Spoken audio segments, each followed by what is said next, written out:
చేసినప్పుడు చెప్పాడు, నేను కూడా యమునా నదీ జలాల్ని పార్లమెంటు సాక్షిగా ఈ పార్లమెంటు మీతో ఉంటుందని చెప్పడానికి పవిత్రమైన మట్టిని తీసుకొచ్చానని ప్రధానమంత్రి ఆ రోజు తీసుకొచ్చాడు. ఫౌండేషన్ వేసాం, మీరే అమారారు.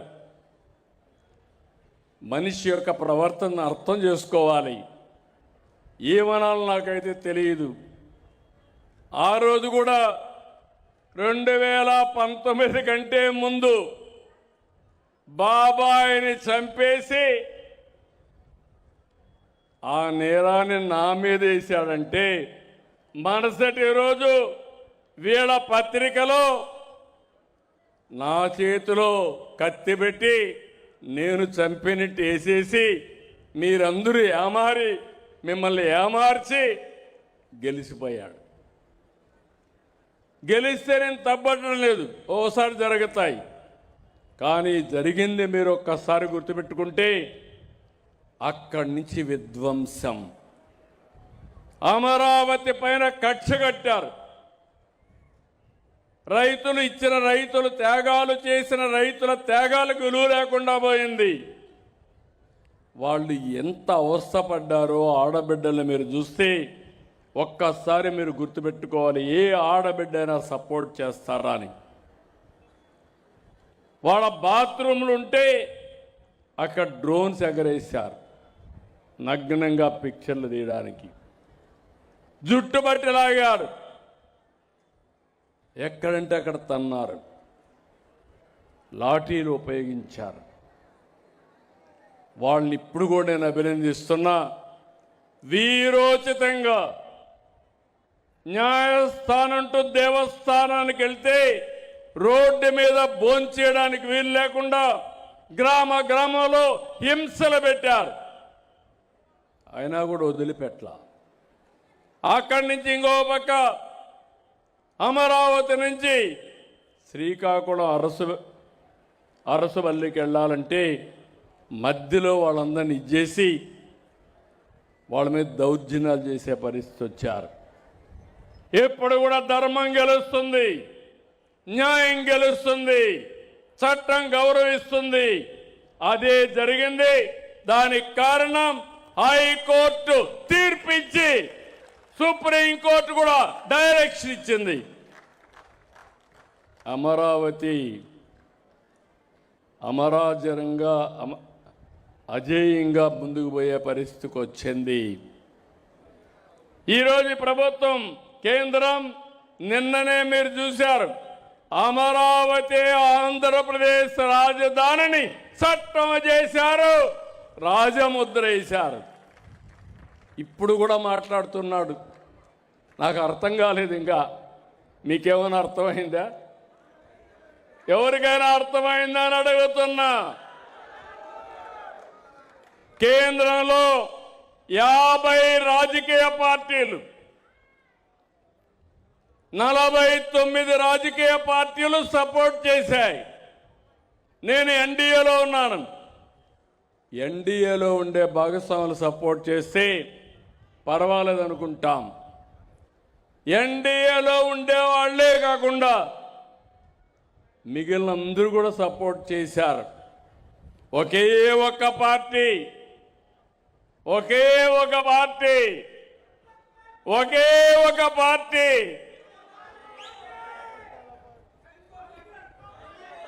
మా తమ్ముడు సైకో పార్టీ. ఒక నాయకుడిని సైకో అనుకున్నాం కానీ పార్టీనే సైకో పార్టీగా తయారు చేశాడు. మావిగన్ అంటాడు. మొన్న 3 ముక్కలాట, ఇప్పుడు మావిగన్. వాటికన్ అలా సంతోషం. దాని ప్రతిష్ఠ దీలా, పరువు దీలా. దీనికంటే ఏమి ఎక్స్పెక్ట్ చేస్తారు మీరు అడుగుతున్నా. ఆడబిడ్డల గౌరవాన్ని గురించి మాట్లాడుతున్నాడు.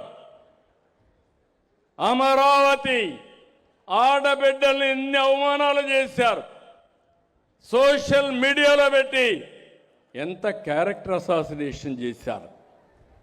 కడాన మా మిస్సెస్ను కూడా ఏ విధంగా చేశారు. ఆయన మిస్సెస్ని చేసి నేను ఖండించా. కనీస సభ్యత లేదు. ఇలాంటి వాళ్ళని ఏమనాలి నాకైతే అర్థం కాదు. ఇప్పుడు అంటున్నారు మళ్ళీ అమరావతి కట్టలేమంట. నీలాంటి 1000 మంది కాదు సైకోలు ఎవడొచ్చినా అమరావతి ఆగదు. ఆగాలని మిమ్మల్ని అడుగుతున్నా. అమరావతి జోలుకొస్తే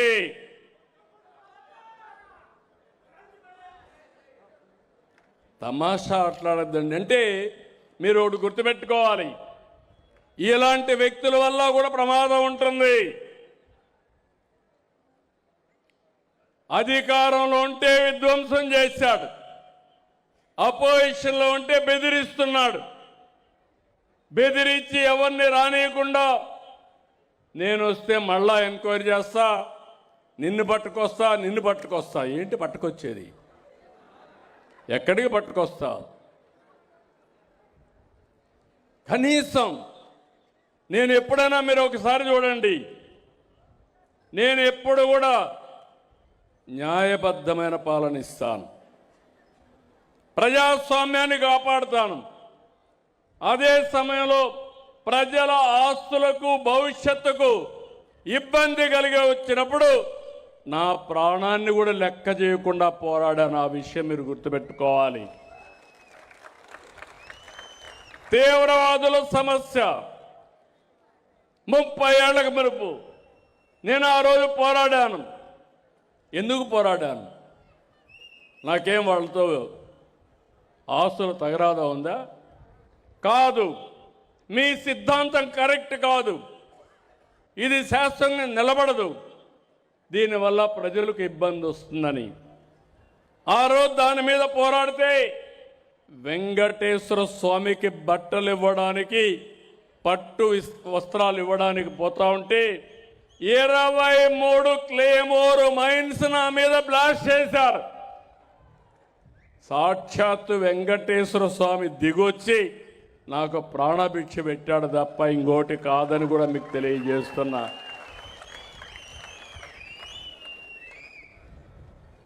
రాయలసీమలో ముఠాలు అనాగరికంగా చంపుకునేవాళ్ళు నియంత్రణ చేశాను. హైదరాబాద్ కానీ రాష్ట్రంలో అక్కడక్కడ మత విద్వేషాలు, దాన్ని కూడా కట్టడి చేశా. ఊరికొక రౌడీ, ఒకప్పుడు ఆ రౌడీజాన్ని కంట్రోల్ చేశా. ఇప్పుడు మీరు చూస్తే గంజాయి బ్యాచ్ వచ్చింది, బ్లేడ్ బ్యాచ్ వచ్చింది. ప్రతి ఒక్కడు రౌడీజం మాట్లాడతాడు, మాట్లాడితే నన్ను లేపేస్తా ఉంటారు. అంత ఈజీగా ఉన్నామా? ఏంటి వితండవాదం? ఏంటి సైకో ప్రవర్తన? ఎవరైనా మాట్లాడితే వాళ్ళ మీద విరుచుకుపడిపోయి దాడులు చేస్తారు. ఏమీ అనకుండా ఒక పేపర్ మీద ఇంత రాద్ధాంతం చేస్తున్నావే, నీ పేపర్ కానీ మీ నాయకులు కానీ ఆడబిడ్డల్ని ఎంత వేధించారు, ఎంత మానసికంగా దెబ్బతీశారు, సమాధానం చెప్పే పరిస్థితి ఈ సైకో పార్టీకి ఉందని మిమ్మల్ని అడుగుతున్నా. వీళ్ళు కావాలన్నా మీకు అడుగుతున్నా ఇప్పుడు. కానీ మీరేంటంటే మాకెందుకు వచ్చింది, నువ్వు పోరాడు, మేము చూస్తూ ఉంటాం అనే పరిస్థితిలో ఉన్నారు. మీరు ఉన్నారు.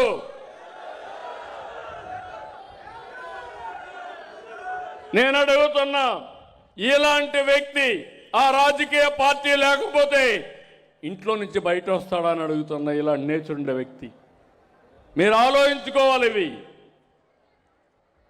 రాష్ట్రాన్ని సర్వనాశనం చేయాలనుకుంటే కాపాడుకునే బాధ్యత నా ఒక్కడిదా, మనందరిదాని మిమ్మల్ని అడుగుతున్నా. మనందరిదండి, చేతులు పైకెత్తండి. మన పిల్లల భవిష్యత్తు కోసరం ఇప్పటికే నష్టపోయాం. 2014 విభజన, రాజధాని లేని రాష్ట్రం, ఆదాయం లేని రాష్ట్రం, తక్కువ ఆదాయం వచ్చే రాష్ట్రం. 2019లో విధ్వంసం, 2024లో ఇప్పుడిప్పుడు రికవర్ అవ్వడానికి ప్రయత్నం చేస్తున్నాం. కనీసం ఒక 10-20 సంవత్సరాలు ఉంటే ఎక్కడికక్కడ మనం ముందుకు పోయే పరిస్థితి వస్తుంది. అప్పుడప్పుడు తీవ్రవాదుల గురించి మాట్లాడుతున్నాను. వాళ్ళు కూడా ఎక్కడో అడవుల్లో ఉంటారు. ఒకసారి వచ్చి అటాక్ చేసి మళ్ళా వెళ్ళిపోతారు. అంటే భయభ్రాంతులు చేస్తారు. ఈయన అంతే, ఎక్కడో ఉంటాడు, అప్పుడప్పుడు వస్తాడు ఇక్కడికి. వచ్చి ఒక ఇష్టానుసారంగా మాట్లాడి బెదిరించి మళ్ళా పారిపోతూ ఉంటాడు. ఇలాంటి నాయకులు మనకు కావాలని అడుగుతున్నా. సమస్యల పైన చెప్పండి, నేను పోరాడతా. వాస్తవాలు మాట్లాడండి, నేను జవాబిస్తా. కానీ అమరావతిలో అవినీతి జరిగిపోయిందంట. అమరావతికి 2 లక్షల కోట్లు కావాలంట. అమరావతి ల్యాండ్ మానిటైజేషన్ ప్రాజెక్టు హైదరాబాద్లో ఒకప్పుడు ₹1,00,000 20,000 ఎకరా ఉంటే అభివృద్ధి అయిన తర్వాత 175 కోట్ల రూపాయల ఎకరా అయ్యింది. అది సంపద సృష్టించే మార్గం. ఇది మీరు చేసేది విధ్వంసం. ఇప్పుడు అంటున్నాడు విజయవాడ, గుంటూరు, మచిలీపట్నం అదే చేస్తున్నాం CRDA. అంటే అమరావతి పేరు చెప్పడానికే ఇష్టపడిన వ్యక్తి ఈ రాష్ట్రాన్ని పాలించే అర్హత ఉందా తమ్ముళ్ళు అని మిమ్మల్ని అడుగుతున్నా. ఇలాంటివన్నీ కూడా మనం గుర్తుపెట్టుకోవాల్సిన అవసరం ఉంది. నేను ఒకటే మిమ్మల్ని అందరినీ కోరుతున్నా ఈరోజు, ఎందుకంటే నేను చెప్పాలి, గట్టిగా చెప్పాలి. ఏదో పార్టీ ఉందని ఒక 50 మందిని రోడ్లు వేసుకొచ్చి విధ్వంసం క్రియేట్ చేసి, లా అండ్ ఆర్డర్ క్రియేట్ చేసి, ప్రజలకు ఇబ్బందులు కలిగించే పరిస్థితి ఏదైనా మాట్లాడితే దానిపైన నా మీద, పార్టీ మీద, ప్రజాస్వామ్యం గురించి మాట్లాడతారు. కడాన మీరు చూస్తే నేను ఈరోజు అరెస్ట్ చేయాలంటే ఎంతో పడుతుంది. ఇలాంటి వ్యక్తుల్ని చెయ్యను, చట్టం దాని పని చేస్తుంది తప్ప నేను ఎప్పుడు కూడా తప్పు చేయను. అదే ఆ రోజు మీరు చూడండి, నేను నంద్యాలలో ఉంటే నోటీసు కూడా ఇవ్వకుండా నన్ను దేశపు ఏ తప్పు చేయకుండా జైల్లో పెట్టేశాడు. అంటే మీరందరూ గుర్తుపెట్టుకోవాలి, ఇలాంటి నాయకుల్ని మనం ప్రోత్సహిస్తే ఎవరికి రక్షణ ఉంటుంది, ఏ ఆడబిడ్డకు రక్షణ ఉంటుంది, ఎవరికి భవిష్యత్తు బాగుంటుందో ఆలోచించాల్సిన అవసరం ఉంది. అందుకే అప్పుడప్పుడు పవన్ కళ్యాణ్ గురు కూడా అంటారు, నేను కూడా చెప్తాను మీ అందరికీ, మళ్ళీ మనందరి జీవితాలు బాగుంటే ఇలాంటి వ్యక్తుల్ని చరిత్రలో మర్చిపోవాలి. ఇలాంటి వ్యక్తుల వల్ల మనకు లాభం లేదు, యామారితే మనకు చాలా నష్టం వస్తుందని చెప్పి కూడా నేను మీకు తెలియజేస్తున్నా.